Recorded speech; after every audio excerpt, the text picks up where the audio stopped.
Hello friends, I Saurabh Agrawal welcome you all to my YouTube channel Lit E City. Friends, as I have told you in my introductory video that this channel is basically all about the wonderful world of literature. Here we will discuss the great works, the poems, the novels, the magic the writers create in their works. I have picked this particular novel which is very close to my heart. The novel is To Kill a Mockingbird. Now, friends, those of you who have studied in some convent school, you must have heard about this work. And those who are interested in literature otherwise, they must also have heard about this particular novel. This is a path-breaking work. Harper Lee, the American writer, she wrote this novel and in fact आप सब जानकर हैरान रह जाएंगे कि this is the single work by this great author. Now, there are writers who write many works and gradually acquire name and fame. But there are writers like Harper Lee who on the merit of one single work, ये इनका केवल एक single publish novel है, इसके अलावा इनका एक work publish हुआ, but like Ayn Rand, another great American writer, she is today immortalized in annals of literature on the basis of this beautiful work To Kill a Mockingbird. आइए दोस्तों देखते हैं इस नॉवल के बारे में, समझते हैं क्या है वो स्पेशल बात जो इस नॉवल को इतना खास बनाती है। दोस्तों ये नॉवल देखिए first and only published novel by the American novelist Harper Lee. To kill a mocking bird इसको एक मॉडर्न अमेरिकन क्लासिक माना जाता है।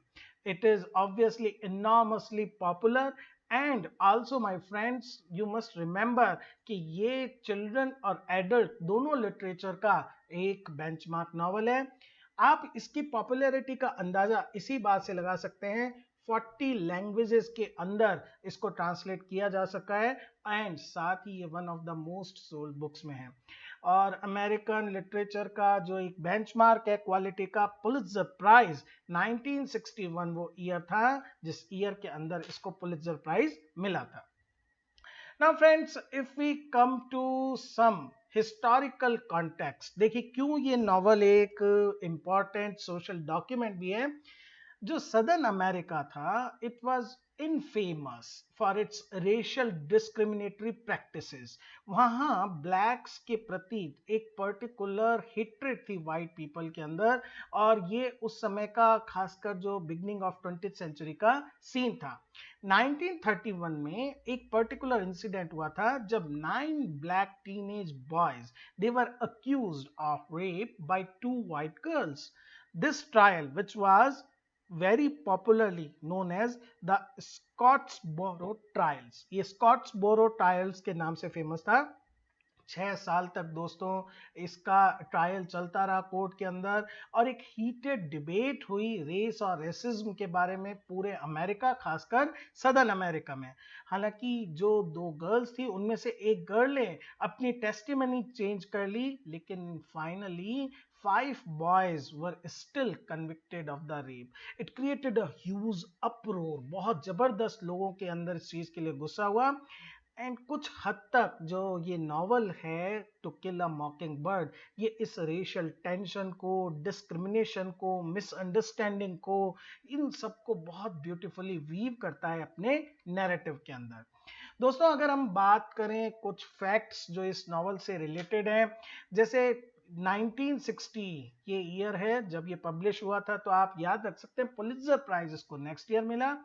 जो इसका सेटिंग है, जो प्लेस जहां पर इसके इवेंट्स हैपन होते हैं, अलाबामा का मेकॉम्ब एक फिक्शनल सिटी है वहां पर। अगर अपन जॉनरेस की बात करें, बिलिंगस रोमान जो हम सभी जानते हैं, development of a character from innocence to maturity, या हम कह सकते हैं फ्रॉम चाइल्डहुड टू एडोलसेंस और टू यंग एज, इस टाइप का नॉवल होता है। बहुत सारे नॉवेल्स आप जो भी लिटरेचर लवर्स हैं उन्होंने पढ़े होंगे। It is also a social novel on the basis कि इसमें जो प्रॉब्लम है सेंटर के अंदर वो एक सोशल प्रॉब्लम है related with society, related with racism. साथ ही में अमेरिकन सदर्न गॉथिक, ये एक टिपिकल जॉनर है। आप सभी गॉथिक तो जानते ही हैं, लेकिन फ्रेंड्स मैं आपको बताना चाहूंगा कि एक टिपिकल इंग्लिश गॉथिक और सदर्न गॉथिक में बहुत डिफरेंस होता है। गॉथिक की इस हिसाब से there are certain strange and mysterious fact but not related ghost and other things. जो देखिए साउथ अमेरिकन लिटरेचर है उसका एक डिस्टिंक्ट फ्लेवर है, वो अपना बहुत अलग ढंग से पोर्ट्रे करता है। कुछ हद तक जैसा हम देखते हैं मैजिक रियलिज्म जब निकल कर आया था अर्जेंटीना और इधर के कंट्री से, मैक्सिको से, वह लगभग लगभग कुछ ऐसा एक स्पेशल टच हमारे पास आता है। एक और इंपॉर्टेंट यहां पर की फैक्ट हमें ध्यान रखना पड़ेगा, टाइम फ्रेम। देखिए ग्रेट डिप्रेशन का जो पीरियड था, जो 1930s का डेकेड था, अमेरिका ने इकोनॉमिक क्राइसिस को फेस करा था और खासकर सदर्न अमेरिका ने बहुत हैवीली पे किया था इस ग्रेट डिप्रेशन पीरियड में। जॉन स्टेनबैक के कुछ बहुत अच्छे वर्क्स हैं इसको लेकर, उनको आप स्टडी कर सकते हैं। उसके अंदर भी ये लिखा हुआ है क्योंकि उसने इनसिक्योरिटी पैदा कर दी थी इन लोगों के बीच में। पॉइंट ऑफ व्यू अगर हम देखें, फर्स्ट पर्सन में लिखा हुआ है, नॉस्टैल्जिक नरेशन है। क्या होता है दोस्तों नॉस्टैल्जिक नरेशन में? नॉस्टैल्जिक नरेशन के अंदर एक कैरेक्टर पास्ट के इवेंट्स को रिमेंबर करता है, नरेट करता है। इसमें देखिए दोनों एक positive negative narrative point of view से देखिए क्वालिटी है। पॉजिटिव क्वालिटी ये है कि ऑथेंटिक हो माना जाता है क्योंकि करेक्टर खुद डिस्क्राइब कर रहा है इवेंट को, लेकिन यही एक्चुअल में साथ में नेगेटिव शेड भी लाता है कि it is tinged by the subjectivity. Narrator जो है खुद अपने हिसाब से मेमोरीज को फ्रेम कर सकता है। तो चलिए हम आगे चलते हैं और अब सीधा डिस्कस करते हैं हम इस नॉवल के, इस शानदार वर्क के प्लॉट के बारे में। देखिए we are introduce to Jean Lucy Finch, Scout नाम से जो पॉपुलर है अपने घर के अंदर। She is a 6-year-old girl who lives with her widowed father and Jem who is her older brother. छोटा सा फैमिली है, फादर लविंग फादर हैं और ये ब्रदर और सिस्टर है। Scout she is a bubbly girl, 6 years की है, और उसका भाई which is rather serious. They live this family lives in Maycomb Alabama के अंदर, और इकोनॉमिक क्राइसिस का पीरियड है जो द ग्रेट डिप्रेशन के नाम से अमेरिका में जाना जाता है। अमेरिकन लिटरेचर को जब हम स्टडी करते हैं फ्रेंड्स, तो इस पीरियड को हम इग्नोर नहीं कर सकते। Some of the greatest works of American literature have been composed keeping in mind the impact of this great depression among common people. आगे हम बढ़ते हैं। Atticus, the name of father of Scout, he is a lawyer who has only moderate success. देखिए उस period के जितने लोग थे वो they all were having a very limited financial sources, and to make ends meet he has to work long hours. It is very beautifully described in the beginning of the novel how he has to labor extra time so that he can give some comfortable life to his children. Now, he depends upon the black cook of the house, Calpurnia. She is a very good and major character. Now, remember the color. It is very significant. She is a black woman, and even after that, Atticus relies so much on her to take care of his children. ये fact ही show करता है Atticus के point of view को, his broad mindedness को, उसके मन में जो बिल्कुल एक तरह की पैरिटी है वो बिल्कुल बराबर मान के चलता है अपने इस स्लेव को, without regarding the colour of the skin. Now friends आगे जब हम बढ़ते हैं स्टोरी के अंदर तो हम देखते हैं scout and jam, they have few friends, बहुत कम उनका आना जाना है, and most of their time is spent, this is important, acting out there fantasies. like not like typical children, they spent very little time outside. ज्यादा उनका समय बीतता है अपनी अपनी फैंटेसीज को इनएक्ट करने में। वो अपने आप को अलग अलग रोल्स के अंदर प्रेजेंट करते हैं और उसके बाद उनको उस एक्ट करके अपने आप को एंटरटेन करते हैं। Now, during one summer, vacation time, young boy Charles Baker Harris, who is known as Dill, he comes there to stay at his aunt Miss Rachel Haverford. जो राशेल हैवरफोर्ड है वो एटिकस फिंचस की नेबर हैं, उनके पड़ोस में वो रहने आता है। एंड सून ये जो डिल है वो स्काउट और जैम का एलाई बन जाता है, और उसके बाद तीनों अपना एक ग्रुप बनाकर अपने विसिनिटी के अंदर तरह तरह के एडवेंचर्स को सर्च करते हैं। तीनों बहुत ही क्लोज हो जाते हैं और उनको साथ में शैतानी करने, शरारत करने में बहुत मजा आता है। They also become a pain in the neck for the house keeper, वो भी उनसे परेशान हो जाती है। They are fascinated. Now this is the what I was talking about early, the gothic element. They are fascinated by a nearby house owned by Nathan Radley and his reclusive brother Arthur. Boo Radley causes a sense of dread and mystery in them. Now this character Boo, he is actually shown as somewhat dim-wit, and because he is reclusive, he doesn't come out too often outside, he creates a sense of mystery among the young children. उनके मन में obviously एक natural curiosity होती है to know more about him. It's very common among children of this age to be fascinated by such eerie or unexplained kind of things in the society. यहाँ से एक थोड़ा सा टर्न लेता है, मिस्ट्री हमारे पास आनी शुरू होती है। Now what happens next? जैसे ही समर खत्म होती है, Dale goes back to his home town, वापस चला जाता है, और Scout, now she is young enough to go to school, वो अपना स्कूल स्टार्ट कर देती है। लेकिन वेरी फर्स्ट डे जो उसका इंप्रेशन है, अनफॉर्चुनेटली जो टीचर है उसको एडमोनिश करते हैं, बुरी तरह से डांटते हैं, because quite contrary to the expectation of the teacher, she is very well read and she knows how to read. घर पर जो उनके फादर एटिकस हैं, उनका एक फिक्स हैबिट है, एट बैड टाइम वो उनको स्टोरी सुनाते हैं, and at the same time ही fill their imagination with good humanitarian ideas. तो जो टीचर है वो उसको डांटती है कि we have not talked about reading and you are already reading about it. और फिर उसके बाद वो बहुत ज़्यादा निराश होकर वहाँ से स्कूल आ जाती है। इनफैक्ट अपने फादर को बोलती है she is not ready to go to school next day. एक चीज जो स्काउट और जैम को बहुत स्ट्रेंजली अपील करती है, और जो जिसका वो बहुत ज्यादा एंटिसिपेशन करते हैं, वो है स्टफ्ड अप प्रेजेंट्स। नाउ ये क्या है स्टफ्ड अप प्रेजेंट दोस्तों? क्या है एक्चुअली में, उनके एक जो रेडले के घर के पास ट्री है, उसके नॉट होल, उसके अंदर एक छोटा सा होल है, उसके अंदर टाइम टू टाइम ईयर में उनको स्टफ्ड करके गिफ्ट्स मिलते हैं। अब there is no information, there is no idea who puts them there, वहां कौन रखता है उन गिफ्ट्स को, but they are delighted, obviously they are kids, उनको बहुत मजा आता है whenever they find such gifts।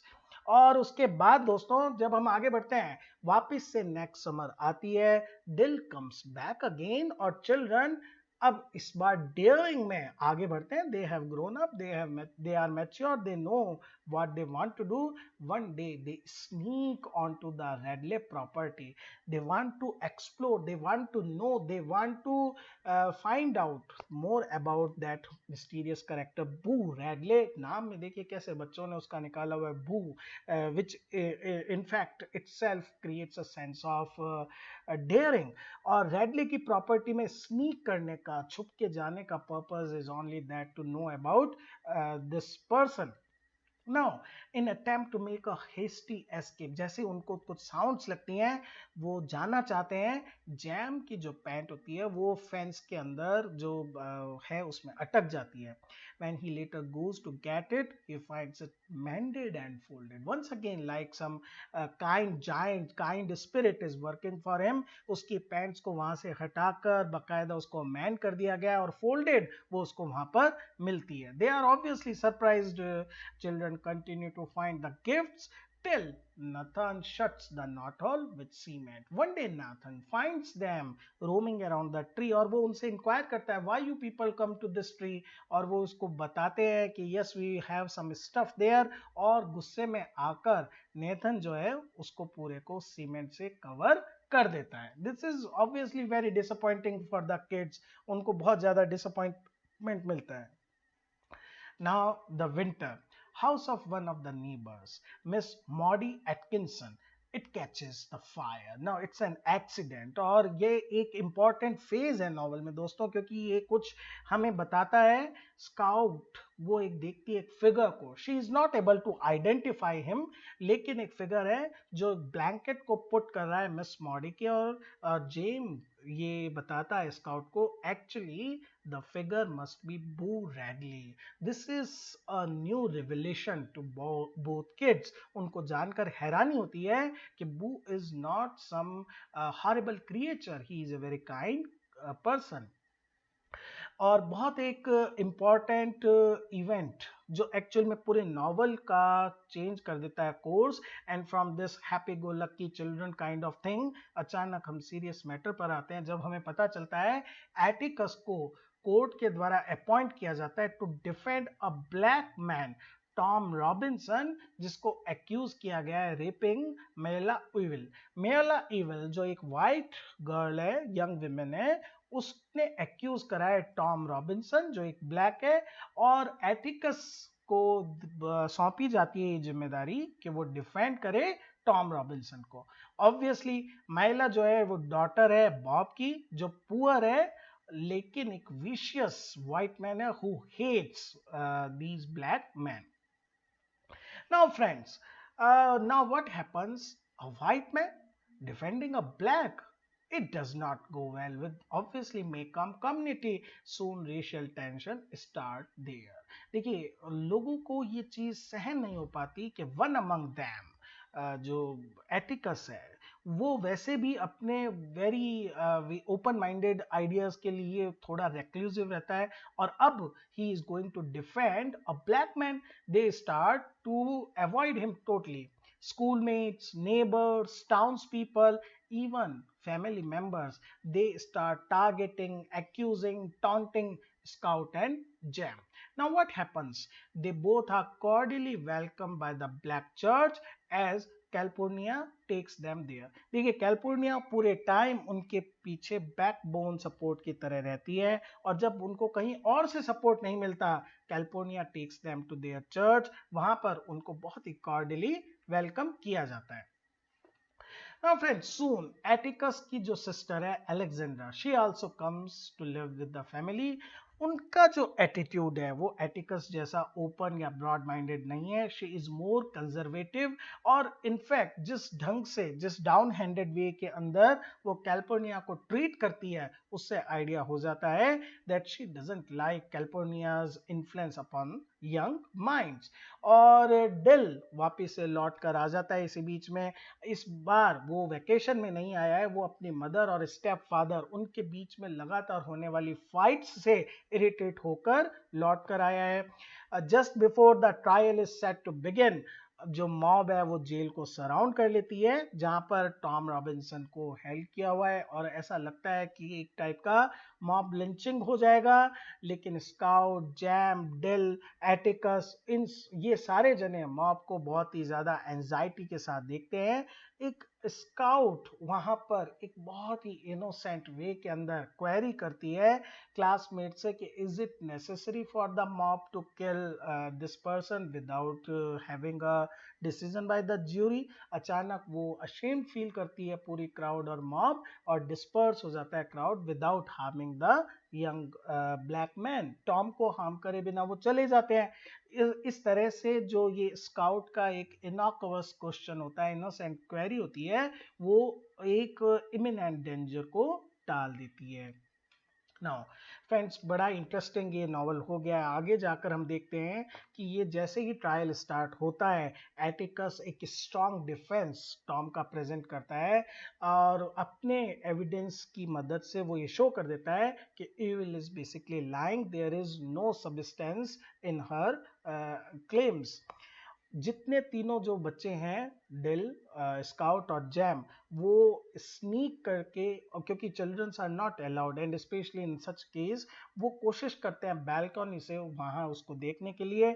ये बैल्कनी एक्चुअल में वो प्लेस है जहां से ब्लैक जो लोग हैं वो अलाउ किए जाते हैं या उनको फोर्स किया जाता है कि वो इससे आगे नहीं जा सकते, वहां बैठकर वो जो हैपनिंग्स उनको देखें।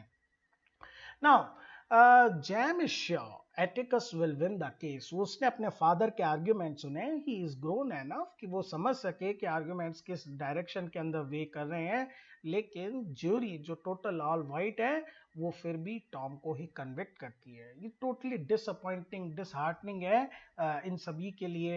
ही is totally deeply disappointed by the verdict. In fact he seems to be heart broken by this injured sense of justice.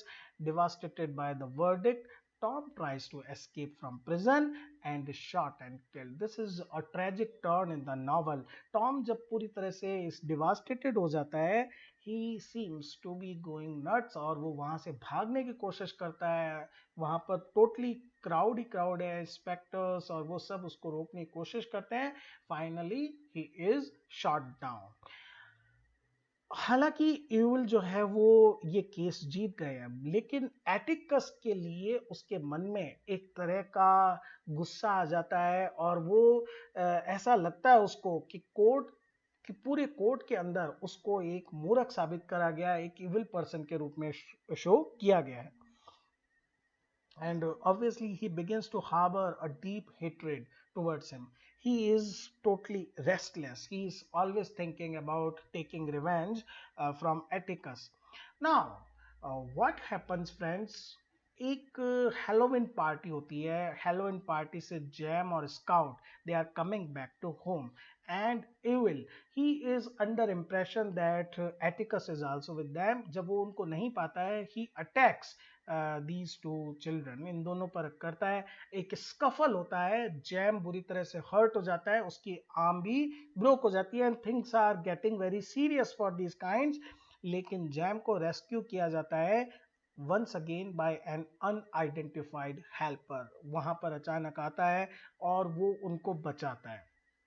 Now everybody is worried और जो लोकल फिजिशियन डॉक्टर रीनॉल्ड हैं वो जैम को हाथों हाथ ट्रीटमेंट जो चाहिए वो दे देते हैं। Luckily he is brought at home on right time. Heck Tate जो शेरिफ है मेकॉम के वो अराइव वहां आते हैं and he gives this news, Bob Ewell is dead. Now this is a news. वहां वो बॉब एविल जिसने इन दोनों बच्चों पर अटैक किया था, in fact now he is dead. और स्काउट को लगता है, ये रियलाइज होता है कि वो पर्सन अनआइडेंटिफाइड हुडेड फिगर जिसने इनकी जान बचाई है और जो इनको वापस लेकर आया है वो एक्चुअली में बू रेडले ही हो सकता है, no one else. Now she tells these things to father and Heck Tate also. Heck Tate considers कि जो रेडले ने एक्ट किया है वो किसी मलीस के लिए नहीं बल्कि गुड इंटेंशन से किया है and he decides to keep his involvement in Ewell's death quite. वो जानता है अगर ये पब्लिक हुई ये बात तो उसको नहीं छोड़ेंगे लोग, और इस वजह से वो खुद दो ही इज द मेयर वो उस बात को छुपा जाता है। वो इस बात को मान लेता है कि it is for saving life of these two kids that he intervened. Now Scout walks with Radley to his home. Once there, she looks out at the street from the porch and sees the street as Boo must have been watching it for so many years. It's a beautiful description in the novel और हम लोगों के लिए इसको समझने के लिए visualise करना जरूरी है। वो स्ट्रीट जहां पर बू बहुत सालों तक अकेला खड़ा रहा because no one came to him, कोई उसके पास नहीं आता था, वहां पर खड़ी होकर स्काउट जो एक यंग गर्ल है वो उस स्ट्रीट को देखती है। एज ए वाइट गर्ल उसने इस स्ट्रीट को देखा है, एंजॉय करा है, पार्टिसिपेट करा है, लेकिन as a black man totally estranged, जिसको अलग डिटैच करके रखा हुआ है, उसकी आई से उसी के वहां दरवाजे से उस गली को देखना एक उसको नया एक्सपीरियंस देता है, एक नया पर्सपेक्टिव उसको देता है। वो लाइफ को समझने लगती है, अपने फादर के पॉइंट ऑफ व्यू को समझने लगती है। नाउ फ्रेंड्स, जब वो घर पर पहुंचती है तो एटिकस उससे पूछता है कि है, क्या उसको समझ में ये बात आ गई है why these things has happen, Heck Tate ने क्यों उसके रोल को डिस्गाइज रखा है। तो उसका बहुत ब्यूटीफुल आंसर देती है, और जिसमें इस नॉवल के टाइटल का मीनिंग भी छुपा हुआ है। Bringing attention to Boo would be like shooting a mocking bird. Now mocking bird my friends, mocking bird बहुत छोटे छोटे बर्ड्स होते हैं। They are symbols of innocence. Shooting to kill a mockingbird is to kill the innocence. Boo, a grown man, is still a mockingbird, still a beautiful innocent creature just like a scout. अगर बू को highlight किया जाएगा, we will kill the innocence of the society which is found rarely among grown-ups and which is found evidently among the young ones. ये पूरा जो symbol लिया है हार्पर ली ने, एटिकस उसको बहुत ब्यूटीफुली प्रेजेंट करता है। Scout falls asleep, Atticus reads to her at Jem's bed side. और वो ये जानती है her father will ensure their security. She is very comforted by the thought that she has a very kind hearted father, जो न केवल उनकी care करते हैं but he also fulfil the social obligation. He has instilled among his children the right values, the right morals. So friends, ये था एक बहुत ही बढ़िया नॉवल जिसके अंदर ह्यूमैनिटेरियन वैल्यूज, ब्लैक वाइट जो क्लैश था उसको बताया हुआ है। आई होप आप सभी इस नॉवल को पढ़ सकें। देखिए, इस एनालिसिस से भी ज़्यादा, इस समरी से ज़्यादा कहीं डीप और ज़्यादा मूविंग इस नॉवल की स्टोरी है। When ever you get a chance please read this novel. And anyways, thanks you all for having me explain this work. I hope you enjoyed this lecture, and we will carry on with our work and with your appreciation. Thank you, friends.